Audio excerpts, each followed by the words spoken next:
Nesse mês de setembro, vamos falar sobre o livro de Juízes e o título da nossa série é Sede de Glória. Eu quero convidar vocês a abrirem suas Bíblias no livro de Juízes, capítulo 3.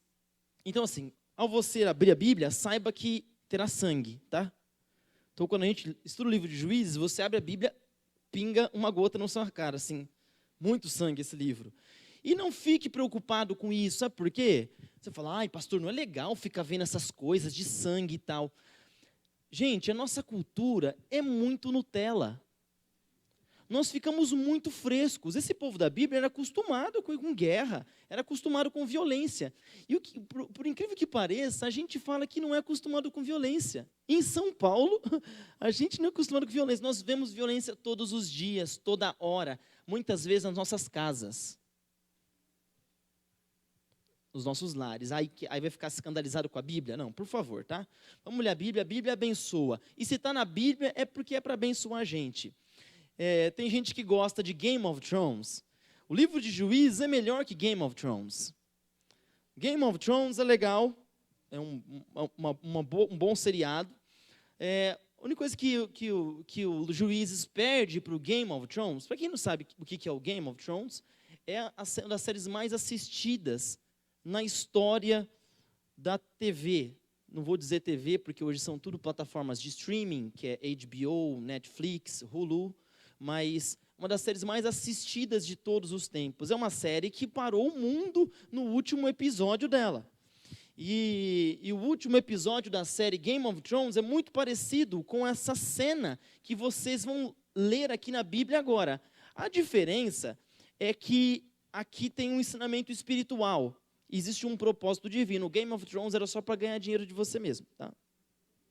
De você e de todo mundo e fazer dinheiro. Aqui tem um objetivo salvífico e por isso que é diferente. Então, se você gosta de filmes desse tipo aí, se você gosta de cenas realistas, aqui você vai ter um prato cheio, livro de Juízes. Antes da gente ler o texto do capítulo 3, eu quero fazer a seguinte observação aqui para vocês. Eu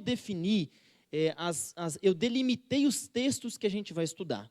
Então, para a gente entender e ser eficiente na compreensão de algo específico, a gente precisa fazer um recorte. Aqueles que são acadêmicos e costumam produzir trabalhos científicos, sabem que você precisa fazer um recorte. Então, por exemplo, eu quero estudar o movimento da Assembleia de Deus em São Bernardo do Campo. Quando eu falo isso, eu já estou fazendo um recorte. Qual que é o recorte? São Bernardo do Campo e a Assembleia de Deus. Eu tenho delimitações de estudo. E é isso que a gente vai fazer hoje aqui e todos os dias. Por quê? Porque eu quero deixar bem claro para vocês que o livro de Juízes tem alguns temas claros. E um deles é um ciclo de corrupção. Repito, ciclo de corrupção. Várias vezes no livro de Juízes, vocês vão ver essa frase que vamos ler agora, no verso 12 do capítulo 3 de Juízes. Essa frase vai se repetir muitas vezes. Diz assim: tornaram então os filhos de Israel a fazer o que era mal perante o Senhor. Isso vai se repetir. Tornaram os filhos de Israel a fazer o que era mal perante o Senhor. Várias vezes. Só que, por que eu entendo que isso é um ciclo? Porque em todos os casos dos juízes vai acontecer assim, ó. O povo torna a fazer o que é mal perante o Senhor manda punição, depois da punição, o povo sofre, e aqui embaixo, eles começam então a clamar. Eles clamam, depois que eles clamam, o Senhor suscita um libertador. O libertador liberta, então eles têm paz. Aí lá no outro capítulo vai falar assim, e o povo voltou a fazer o que era mal perante o Senhor. Aí o Senhor vai e pune. Vamos ler aqui, verso 12, vamos dar sequência aqui no texto. Verso 12, tornaram então os filhos de Israel a fazer o que era mal perante o Senhor. Mas o Senhor deu poder a Eglon, rei dos Moabitas, contra Israel, vírgula e segura. Quem disse que o Senhor não pune? Quem disse que o Senhor não quebra? Quem disse que o Senhor não manda justiça? Deus manda. Isso aqui faz parte do ciclo de Juízes. Duas coisas podem acontecer. Deus pode permitir que algo aconteça, e Deus pode fazer com que algo aconteça. E a Bíblia está dizendo aqui que Deus deu poder ao rei Moabita para ferir Israel.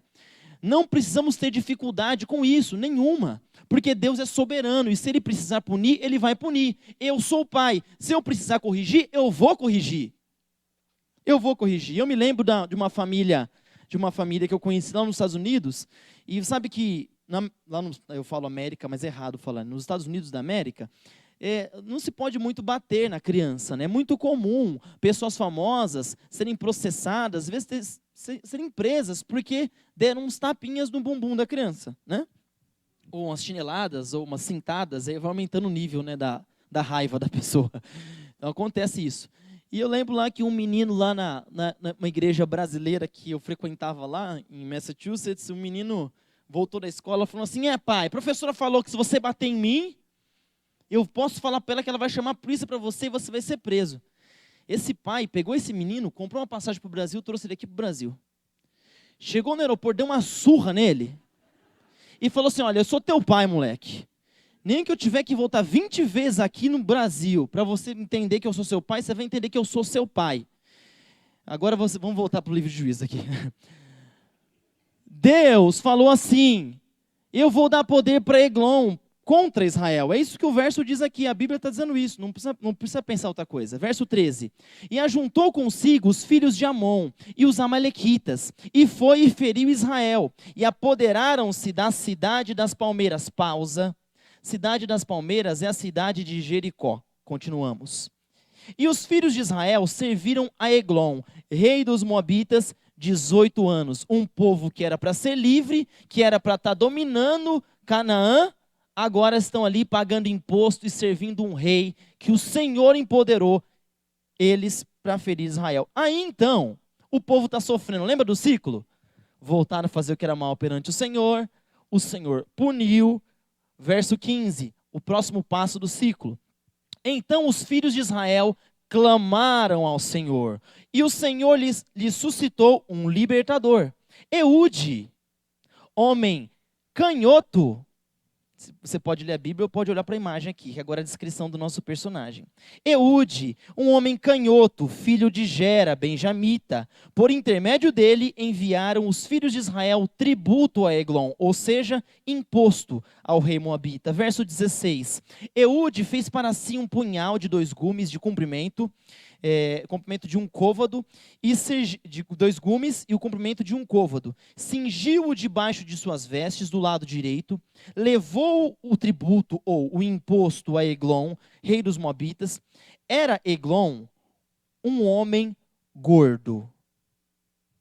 Observem como esse texto tem o interesse de mostrar as características físicas dos personagens.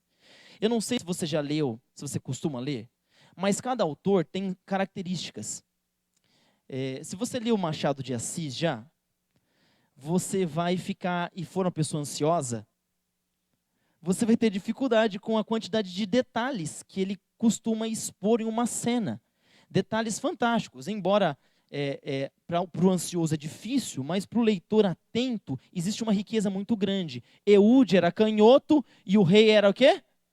Vamos lá, sequência. O rei era um homem gordo. Estamos aqui no verso 17. Levou o tributo a Eglon, rei dos Moabitas, era um homem gordo. Verso 18. Tendo entregado o tributo, despediu a gente que o trouxera, despediu dos seus companheiros e saiu com ela.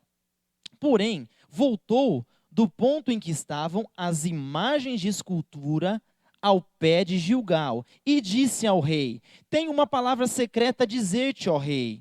O rei disse: cala-te. Então todos os que lhe assistiam saíram de sua presença. Eude entrou numa sala de verão, uma sala privativa, que o rei tinha só para si, onde estava sentado, e disse: tenho a dizer-te uma palavra de Deus. Eglon se levantou da cadeira. Então Eude, estendendo a mão esquerda, puxou o seu punhal do lado direito e cravou no ventre, de tal maneira que entrou também o cabo com a lâmina.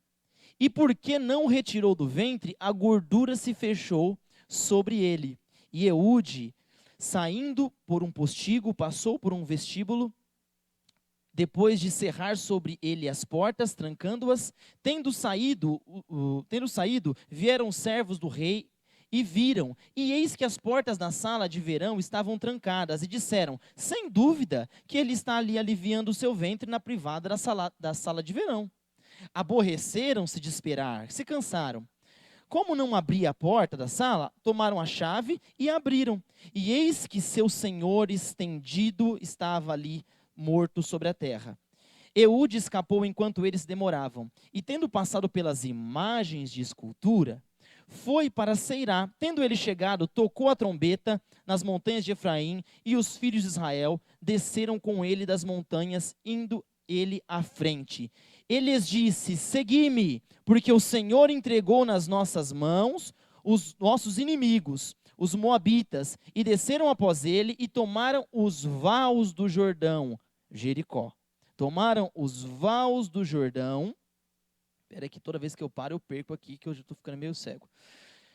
Os vaus do Jordão contra os moabitas, e a nenhum deles deixaram passar. Verso 29. Naquele tempo, feriram dos moabitas uns 10.000 homens, todos robustos e valentes, e não escapou nenhum homem sequer. Assim foi Moabe subjugado naquele dia, sob o poder de Israel, e a terra ficou em paz 80 anos. Ufa! Gente, quanto sangue, hein? Quer dizer, não sei se teve tanto sangue, porque diz que o cabo tampou, parece que funcionou como uma rolha na barriga da pessoa, e não saiu. Vamos entender esse texto aqui? Eu não sei se esse texto te deixa intrigado, mas a primeira vez que eu li, logo me gerou muitas perguntas. E eu vou fazer as perguntas aqui, as que eu tenho, e vou tentar responder. Não sei se vai ser as mesmas perguntas que você tem sobre o texto. Primeira coisa, esse Eude, ele era canhoto. Eu tive a curiosidade de procurar, de fazer uma pesquisa sobre a palavra canhoto na Bíblia. A palavra canhoto na Bíblia aparece mais uma vez em outro lugar, mas não é a mesma palavra utilizada para Eude. Eude, a palavra utilizada nesse texto é a palavra atar em hebraico, o que quer dizer homem, disabled of the right hand, aleijado da mão direita. É claro que se você é aleijado da mão direita, logo você é um canhoto. Mas a Bíblia diz que Eude era alguém desabilitado da mão direita. E isso é uma chave muito importante para a gente entender esse texto, porque eu tenho uma pergunta sobre esse texto. Como que o rei deixa um inimigo entrar na sala privativa dele e fica sozinho com o inimigo? Como? É nítido que o rei deixa o Eude entrar, porque o Eude não representava um perigo, ele era um aleijado. E por isso que o rei Eglon deixa ele entrar, e ele entra na sala, nessa sala de verão. Existem alguns comentaristas que chegam a dizer que o rei deixou ele entrar porque o rei tinha interesses íntimos com o rapaz. O que não faz sentido para mim. A argumentação desses comentaristas é que essa sala era uma sala muito reservada, ninguém podia entrar. Mas o rei pede para o Eude entrar, porque o Eude diz que tem uma palavra do Senhor para ele. E o rei só deixa porque o Eude é um aleijado, ele é deficiente da mão direita. Isso torna a história muito mais legal para mim, porque eu ia intitular esse sermão como Eude, o herói canhoto. E aqui, nesse momento, na igreja do Riacho Grande, eu intitulo esse trecho da Bíblia de Eude, o herói deficiente. E faz muito mais sentido para mim. Porque ele era canhoto, sim.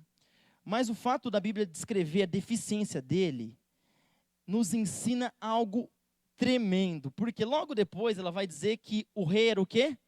Era gordo. Fui pesquisar a palavra gordo na Bíblia. E nenhuma vez a palavra utilizada para o rei Eglon é utilizada na Bíblia para se referir a um ser humano. Sempre se referem a animais que vivem em pastos muito verdejantes. Então, por isso que ficam gordos e ficam ali abastados. Enquanto o libertador de Israel é alguém deficiente, o rei que domina é alguém que mantém a sua forma. No Oriente Médio, numa região árida, sem muito alimento, porque eles eram moabitas. Quero levar você para o Oriente Médio aqui. Se você olhar para... Eu decidi não colocar mapa lá, porque toda vez que aparece um mapa, as pessoas começam a dormir no sermão. Eu morei na Jordânia, e a Jordânia é o lugar onde os moabitas viviam. O norte da Jordânia, Amã, era o lugar onde os amonitas viviam, e o sul, da metade para o sul do país, era onde os moabitas viviam. E eu e a Glória costumávamos ir lá na região de Moabe, quando morávamos na Jordânia, porque lá tem um oásis lindo chamado Wadi Mujib, que é uma cachoeira que nasce no meio do nada, assim, no deserto da Jordânia, e minha esposa amava ir nesse lugar. Eu acho lindo esse lugar, mas só que lá não tem muito jeito de ficar gordo. A gente fica gordo aqui em São Paulo, porque a gente come muito à noite, né? A gente sai para comer, a gente não sai? Sai para comer. Quando não sai, come em casa o que a gente pediu na rua. E quando fica em casa, a gente come coisa top, não é? Gente, a gente come muito bem, a gente gosta de comer. Muito fácil de engordar aqui. Eu, quando morei na América, nos Estados Unidos da América, daqui a pouco um sociólogo me corrige aqui. Eu engordei muito, eu engordei tanto, que eu fiquei cheio de marcas aqui do lado, porque ela tem muito açúcar nas coisas, gente. E não era só isso também, eu tinha muito maus hábitos. Morava numa região fria, então eu andava com engradados de Coca-Cola no trunk, lá atrás. Porque estava sempre frio, então a Coca-Cola sempre ficava bem geladinha. Estava no trânsito, eu parava, refrigerante. Engordei e fiquei parecendo um leitão, né? Fiquei gordo mesmo. A região que a gente mora determina muito o nosso biotipo. E não faz muito sentido o Eglon ser gordo. Porque eles viviam num lugar onde há escassez de alimento. Mas, por incrível que pareça, esse cara era gordo, ele era abastado. Vamos continuar lendo o texto, vamos continuar interpretando o texto aqui. Esse texto tem uma estrutura que eu gostaria de destacar com você. Se você está com a sua Bíblia, eu vou te mostrar um quiasma no livro de Juízes. Mas é só você abrir sua Bíblia. O quiasma é uma estrutura que vai fazer com que as pontas se liguem ao centro. Vou explicar para vocês. No verso 12, se você não está com a sua Bíblia, se você tiver é melhor. Mas se você não tiver, me ouça atentamente. No verso 12, a Bíblia diz que no verso 12, a Bíblia diz que os moabitas dominaram Israel. Então, observa só. É um quiasma temático. Vocês vão entender o que é um quiasma. Verso 12, Moabe domina Israel. No verso 30, Israel domina Moabe. No verso 13, diz aqui que eles se apoderaram da cidade das palmeiras. A cidade das palmeiras é Jericó.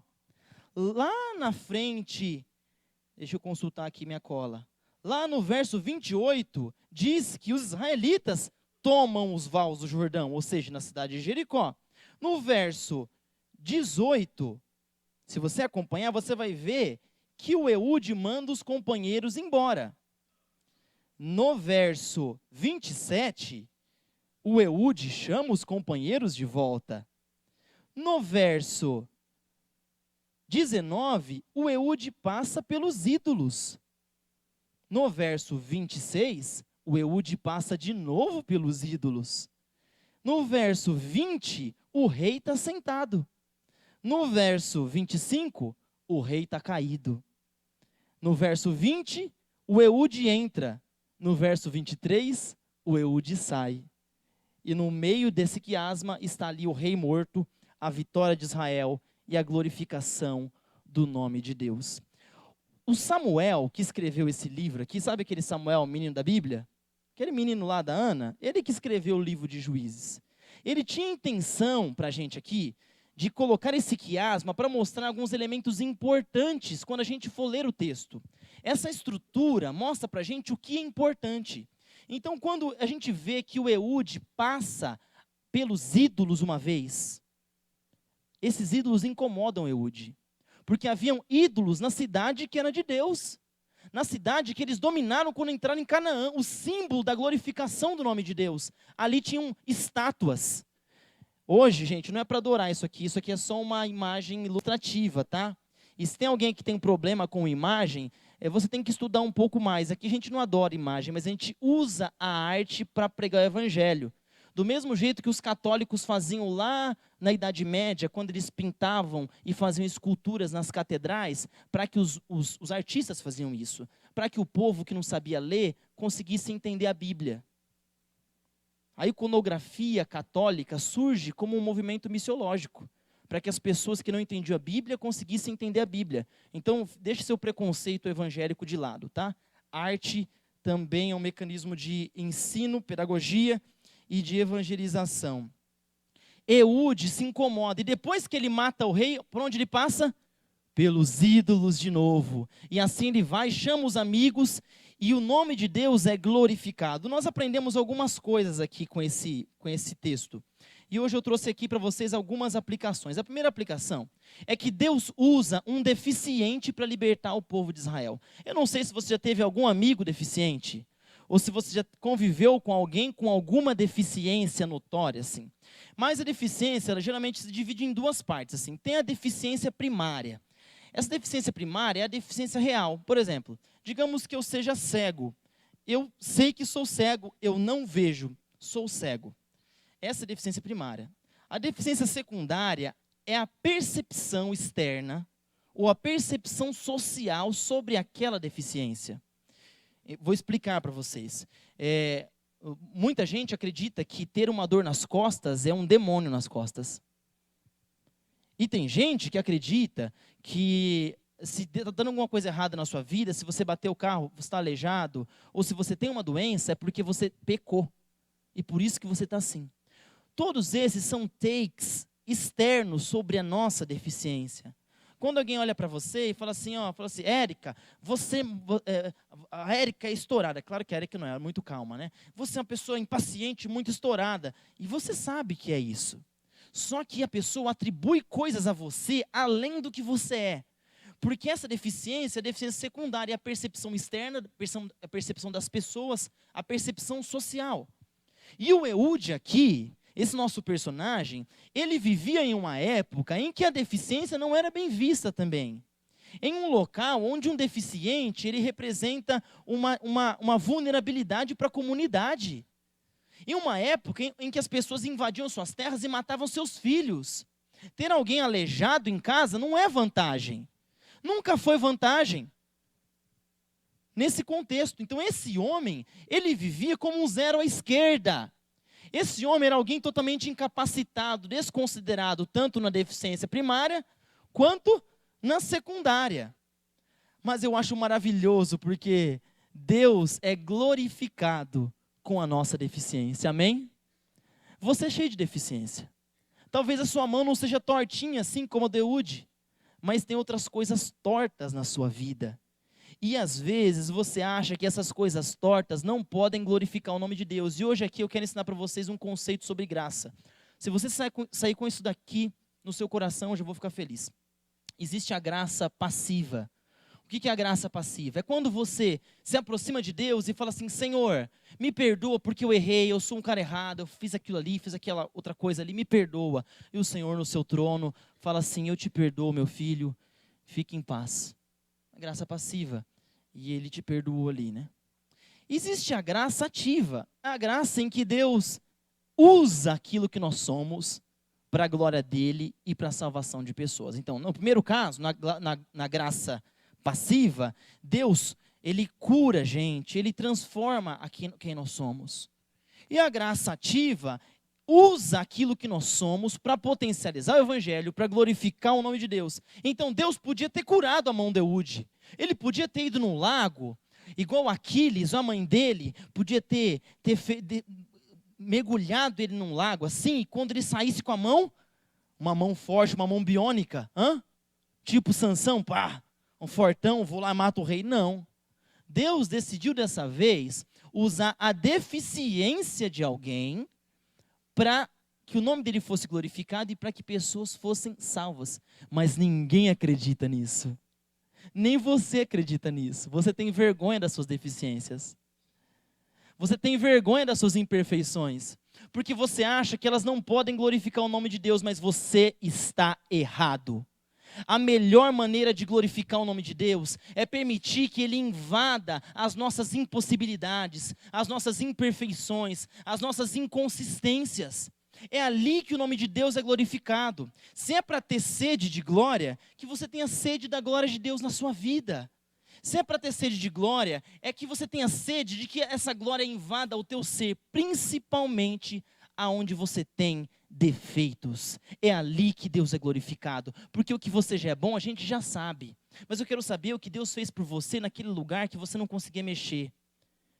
Naquela coisinha na sua vida que você não conseguia alterar. É ali que o nome de Deus é glorificado. Mas a gente procura a glória dos nossos próprios feitos e das nossas perfeições. Do meu vegetarianismo, porque eu tenho facilidade de ser vegetariano, então eu vou levantar a bandeira do vegetarianismo porque é fácil para mim. Aí o outro que tem facilidade de dar ofertas na igreja, é bem generoso, não tenho. Eu vou levantar essa bandeira porque é aqui que eu vou, é aqui que vai ficar a minha glória. Aí o outro não, eu vou levantar a bandeira porque eu dou estudos bíblicos. Então eu levanto essa bandeira aqui porque é aqui que está a minha glória, mas não! A pregação do evangelho e o cristianismo vivido tem que ser um cristianismo de defeitos. Porque nada me ajuda o seu talento. Nada me ajuda a sua qualidade, é sua. Eu quero encontrar gente com quem eu possa me identificar. Gente que eu possa entender que é tão falho quanto eu, mas por alguma razão, pela graça de Deus, ele foi transformado. E assim você dá glória a Deus com a sua vida. Você só consegue dar glória a Deus quando Deus interfere no seu defeito, na sua deficiência, na sua inconsistência, na sua impossibilidade. Enquanto não nos abrimos para que Deus interfira nas nossas impossibilidades, a gente vai continuar com sede da nossa própria glória. Mas quando permitimos que Deus invada aqueles lugares que a gente não pode mexer e não consegue alterar, aí essa sede da glória de Deus vai aumentar cada vez mais. Sabe por quê? Porque você fala, não acredito que Deus me ajudou a me tornar essa pessoa quem eu sou. Eu não acredito. Sabe que as pessoas, elas estereotipam a gente, né? Elas colocam rótulos na gente e a gente, às vezes, leva isso. Hoje, quando vindo para aqui para o Riacho, eu trazia dois rapazes no carro comigo, eu estava em outra igreja. E aí eu estava contando para eles uma história que eu já contei para vocês, que lá na minha cidade, né, todo mundo me chama de desastrado, porque o Rafael quebrava muito copo. E até hoje, quando alguém quebra um copo em Ribeirão Preto, eles dizem, ô Rafael. Então, se a pessoa está banada lá em Ribeirão, eles falam, ô Rafael. E eu contando isso para eles no carro. E eles, nossa, né, tal. E aí eu parei no pedágio, para pagar o pedágio. E aí na hora de sair, eu já subi na guia, já assim, ele falou, eu, Rafael. Eu falei assim, tem deficiência primária e deficiência secundária. Eu realmente não sou um bom motorista, nunca tive muitas habilidades, assim, espaciais. E essa é uma realidade minha, mas eu não posso deixar a opinião do outro me limitar no meu relacionamento com Deus, porque Deus é gracioso, Deus ele é misericordioso e Deus ama gente defeituosa. Deus prefere gente defeituosa, porque aquele que não é defeituoso, ele não acordou para a vida. Ele não se percebeu, ele não tomou simancol, ele ainda entra na igreja achando que tem créditos, ele ainda entra na igreja com um tipo de sentimento de dignidade, enquanto deveria se sentir como Isaías diante do Senhor, ai de mim, Senhor. Sabe que a deficiência é uma oportunidade para que Deus seja glorificado. Então, quando você olhar hoje para o seu defeito, sabe, tem defeitos aí que são difíceis de conviver. Talvez a sua família esteja sofrendo para conviver com você. Porque tem gente que é difícil, gente. Tem gente que é muito difícil. Agora, é muito importante que você reconheça que você é difícil. Se você não entender, não assumir uma deficiência, as suas chances de você superar ela é muito, muito pouca. Você tem que assumir isso. Se você está com depressão, se você não aceita que você está com depressão, como que a gente vai te tirar da depressão? Como que eu vou tratar numa coisa que você nem aceita que você está? Se você é uma pessoa que tem tendências ao adultério, aceite e assuma que você é essa pessoa. Porque enquanto você fingir que você é esse sepulcro aí bonitinho, que por dentro não fede, e você passa um cal por fora e fica bonito e branco, você vai continuar escravo. E Deus não pode te salvar, Ele manda libertador. Deus manda libertador. Eu não sei que parte do ciclo da sua vida, se você está onde você está. Se você está voltando a fazer o que era mal, se você está sendo punido por Deus. Eu não sei se você está agora clamando ao Senhor por libertação. Eu não sei se está no momento agora do Senhor enviar o libertador. Eu sei que Ele envia. A pergunta é, você deseja? Você acredita em um libertador mesmo que seja manco, que seja deficiente? mesmo que não seja uma pessoa, por mais que seja uma situação ou não, ou uma coisa, Deus envia libertadores para nós. A nossa inconstância, ela não pode desanimar a gente. As pessoas costumam dizer assim, ó, se você não é constante, para mim não tem jeito. Você é aquele seu funcionário lá na empresa, né? Seu funcionário está lá, e aí ele trabalha, ó, de segunda a quinta, ele é um avião, nossa, produz muito, mas na sexta-feira, esse cara chega um bagaço no trabalho. E você fala, meu Deus do céu, esse cara não está fazendo nada hoje, o que está acontecendo? Aí você descobre que na quinta é o dia que ele se junta para jogar pôquer com os meninos da casa dele, os primos dele. E ele bebe um pouquinho de conhaque, depois do pouquinho do conhaque o negócio já fica mais, e vai mais conhaque, e aí ele chega de ressaca, acabado, não produz naquele dia. Empresarialmente, a gente não aceita isso. Mas as pessoas são assim. Tem dia que elas tomam um porre à noite. Né? E tem dias que, às vezes, não é conhaque. Às vezes é a tristeza da vida só. Às vezes a tristeza de uma noite sua acaba com uma semana sua. Aí a pessoa olha para você no trabalho, nossa, essa pessoa não produz. Essa pessoa, olha a situação dessa pessoa, não tem condições. Deus não enxerga assim, nós somos intermitentes por natureza. Nós ficamos tristes e ficamos felizes. Nós ficamos com energia e às vezes ficamos sem energia. Um dia somos novos, outro dia somos velhos. Nós vamos assim intercalando nesse constante vir a ser, vamos sendo, deixando de ser, nos tornando outras coisas, e assim que a graça de Deus nos acolhe e nos aceita. Por não entender isso, muita gente se separa.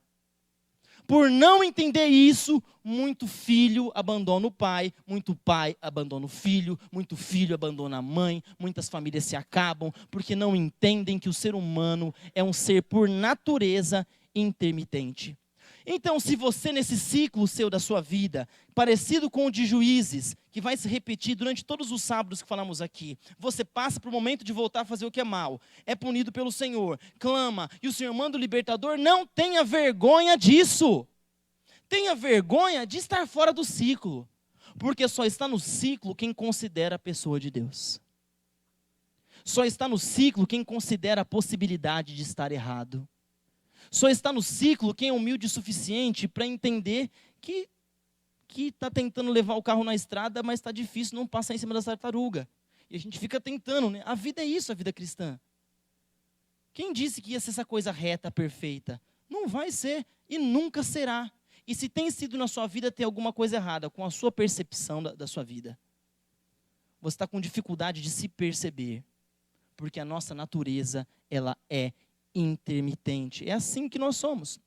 Quero dizer para você que se nesta manhã você veio aqui para essa casa de oração com algum pesar no coração, com alguma coisa te separando dos santos como eu, porque eu sou muito mais santo que vocês, você sabe disso, né? Eu não estou brincando não, estou falando sério, eu sou muito mais santo que vocês. Vocês estão quase levando a sério isso agora, né? Eu sou muito mais santo que vocês, eu estou usando a palavra santo aqui no sentido de imaculado, de puro. Vocês acreditam que eu sou muito mais puro que vocês? Acredito, gente? Vocês acreditam muito em mim, vocês são lindos. Obrigado, olha. Vão se frustrar, coitados. Eu não sou, ninguém é. E quem prega isso é um louco. E quem acredita é mais louco ainda. É mais louco ainda. Todos nós somos homens e carecemos da glória de Deus. E essa é a dinâmica da vida cristã. Isso é Paulo dizendo, ai, miserável homem que sou, quem me livrará do corpo dessa morte? Porque o bem que eu quero fazer eu não faço, mas o mal que eu não quero fazer, esse eu faço, Senhor. Pastor, isso é um chamado à libertinagem? Não, é um chamado à continuação de uma vida cristã. Porque libertinagem é natural para você, não preciso chamar. O que você tem é lapsos de moralidade às vezes. Às vezes você faz uma coisa certa. Mas no geral, é egoísmo. No geral, é busca do próprio benefício. No geral, é egocentrismo. Isso é o ser humano. É por isso que Deus entra nessa história de Juízes e vocês vão ver coisas terríveis aqui. Você vai falar, meu Deus, Deus está aí? Eu falei, claro que está, Ele está na tua vida. Por que Ele não pode estar aqui? Sua vida é mais feia que isso aqui, rapaz. Agora ele não pode estar aqui, não. Na sua vida ele está, Deus cuida, Deus tem paciência, apesar do que nós somos. Apesar do que falamos, apesar do que queremos, Deus tem muita paciência. Por isso que essa série vai trazer para vocês aqui um vislumbre, uma olhadela nessa supremacia da graça no livro de Juízes. Porque Eude, esse homem deficiente, ele salvou Israel. Imagina o que Deus não pode fazer por você. Imagina o que Deus não pode fazer por você na sua casa. E você que precisa ser salvo e que se sente deficiente, saiba de uma coisa: Deus pode ser glorificado na sua deficiência. Deus quer ser glorificado aonde você tem erro. Se você é gay, não tem problema. Não tem problema, Deus pode ser glorificado sim nessa sua dificuldade. Se você costuma sonegar impostos, esse é um pecado que não dá para falar assim para os outros, queima, né, pastor? Deus pode ser glorificado nesse seu erro. Deus pode curar, ou Ele pode usar o defeito para a glória dEle. Se você é uma pessoa que mente, eu quero dizer para você que tem esperança para você também. Porque nesse ciclo, Deus manda o libertador. Se você está traindo o seu esposo, hoje, nesse momento, se existe um sentimento de adultério no seu coração, eu quero dizer para você que existe libertador para você. Eu não sei em que momento do ciclo você está, mas eu tenho uma certeza, que o Senhor sempre envia um libertador. O meu desejo nessa manhã é que você que está aqui não saia sem esperança. Você que entrou aqui nessa casa se sentindo mais ou menos, com uma fé pela metade, eu quero que você saia daqui com uma fé de pelo menos 51%.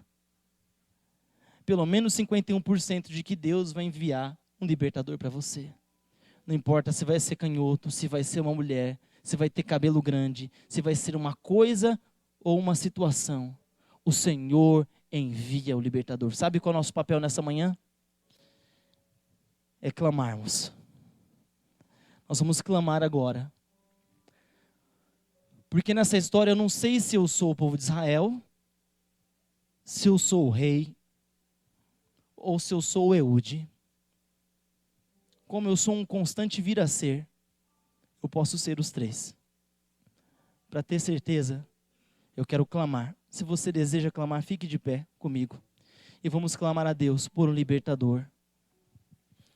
Grandioso Deus, somos todos nós imperfeitos, mulheres e homens de coração e lábios impuros, Senhor. Nesta igreja, nesta manhã, neste início de série, queremos que o Senhor coloque a tua mão poderosa, aquela mesma mão que segurou a mão de Eude e que libertou o povo de Israel, que ela tenha poder na nossa vida. Que as nossas deficiências sejam curadas ou potencializadas para a tua glória.